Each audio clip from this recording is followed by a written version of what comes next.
Imagine waking up in your home, the early morning light just beginning to filter through your window, and suddenly, the familiar sounds of your city are interrupted by a voice you recognize, but not from your own leaders. Instead, it's the voice of a foreign prime minister, echoing across your neighborhood, carried by loudspeakers that seem to come from everywhere and nowhere at once. The city stirs, people step out onto their balconies, and confusion ripples through the streets. This isn't just any broadcast, this is a message meant for you, but delivered by someone on the other side of a conflict that has shaped your daily life for years. This extraordinary event unfolded in Gaza on September 26, 2025. On that day, the Israeli Defense Forces, acting on direct orders, launched a highly coordinated operation to broadcast Prime Minister Benjamin Netanyahu's speech from the 80th session of the United Nations General Assembly directly into the heart of Gaza. The move was unprecedented in its scale and ambition, aiming not just to send a message, but to ensure it was heard by as many people as possible, regardless of whether they wanted to listen. The operation itself was a feat of modern psychological and technological warfare. Along the border, powerful loudspeakers were installed, their reach extending deep into Gaza's urban landscape. But the IDF didn't stop there.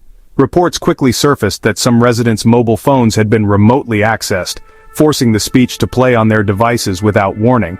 For many, it was a surreal experience. One moment scrolling through messages, the next Netanyahu's words filling the room. The sense of intrusion was palpable and the message was impossible to ignore.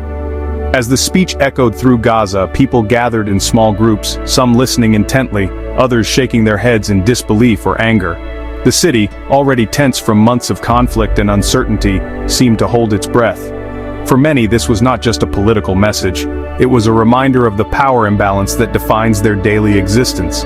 During his address, Netanyahu's tone was resolute and uncompromising.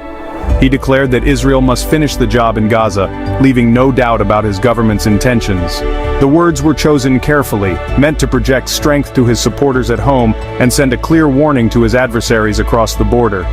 Netanyahu didn't stop at military threats.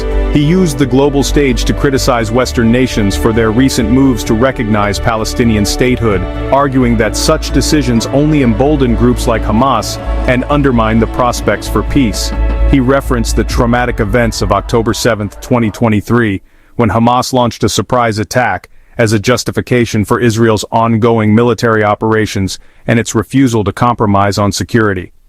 In a particularly emotional segment, Netanyahu addressed the families of Israeli hostages still held in Gaza. He promised them that their loved ones had not been forgotten, and that every effort was being made to secure their release. The camera lingered on the faces of family members in the audience, some holding back tears, others clutching photos of missing relatives. For these families, the speech was both a source of hope and a painful reminder of their ongoing ordeal. The immediate aftermath of the broadcast was a study in contrasts. In living rooms across Gaza, some residents watched the speech on television, while others heard it blaring from the streets. Social media lit up with reactions, some expressing outrage, others confusion, and a few even curiosity about what the Israeli leader had to say. Meanwhile, in Israel, families of soldiers and hostages watched anxiously, hoping for signs of progress or at least acknowledgement of their pain. Reactions were immediate and divided. The speech and the way it was delivered became the talk of the region, sparking heated debates in cafes, homes, and online forums. At the United Nations, the response was swift and dramatic. More than 100 diplomats from various countries staged a walkout in protest as Netanyahu began to speak, leaving rows of empty seats as a powerful visual statement. The walkout was widely covered by international media, with commentators debating whether it was an effective form of protest or simply political theater. In Gaza, local leaders wasted no time in condemning the speech. At a hastily arranged press conference, officials denounced Netanyahu's words as filled with lies and distortions, accusing Israel of using psychological tactics to demoralize the population. They called on the international community to recognize the broadcast as a violation of Gaza's sovereignty and an escalation in the ongoing conflict. Yet, despite the high-profile nature of the operation, many ordinary Gaza residents reported that they never actually heard the speech. In interviews on the streets and in local markets, people said they were either unaware of the broadcast or had chosen to ignore it, focusing instead on the daily challenges of life under blockade. For some, the speech was just another episode in a long history of propaganda and psychological warfare. Back in Israel, the operation was met with mixed reactions.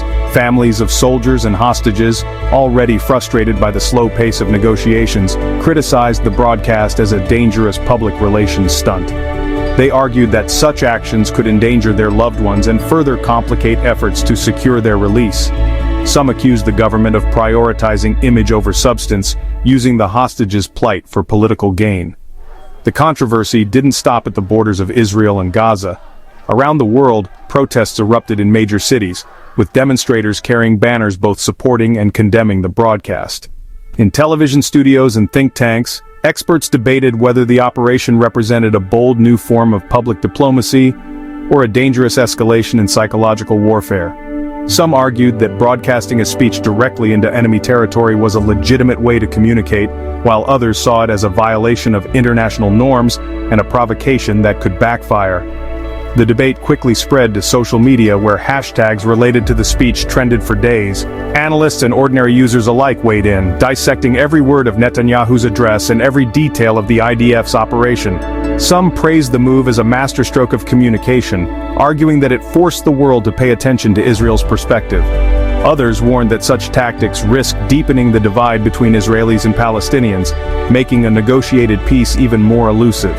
So, was this a bold communication strategy or a step too far? The answer may depend on where you stand in this long and bitter conflict. For some, it was a necessary assertion of strength. For others, an unacceptable intrusion. What's clear is that the broadcast has left a lasting impression, raising new questions about the role of information, technology, and psychological tactics in modern warfare. We want to hear your thoughts. Was this a legitimate act of public diplomacy, or did it cross a line? How should leaders communicate in times of conflict, and what are the risks of using technology to reach across borders in such dramatic ways? Let us know what you think in the comments below, and don't forget to subscribe for more in-depth news coverage and analysis on the world's most pressing issues.